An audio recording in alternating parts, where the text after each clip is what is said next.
રાજકોટમાં સમૂહ લગ્નના નામે છેતરપિંડીનો મામલો.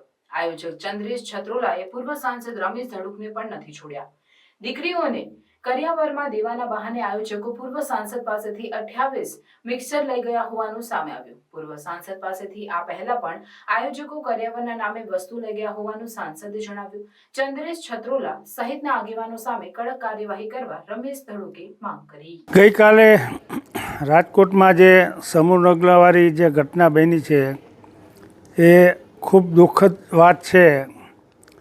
અને 27 જેટલી દીકરીઓના લગ્ન હોય અને આયોજકો બધી વસ્તુ લઈને જે ભાગી ગયા એ બહુ દુઃખની વાત છે.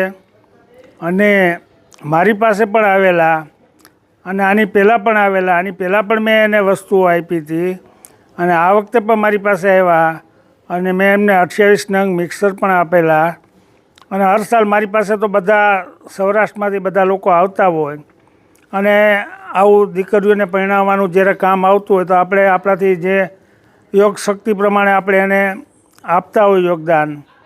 પણ આવું જે કૃત્ય કર્યું છે એ દુઃખની છે. અને આવા લોકો ઉપર જ્યારે સમૂહ લગ્ન કરતા હોય તેવા લોકો ઉપર પરમિશન લઈ અને સમૂહ લગ્ન કરે આયોજકો કોણ છે એનો ખ્યાલ રાખવો જોઈએ. એટલે ફરીવાર આવી કોઈ ઘટના ન બને અને કોઈ પણ દીકરીઓના લગ્ન હોય અને છેલ્લી ઘડીએ આવું બનાવ બને તો એ ખૂબ દુઃખની વાત છે.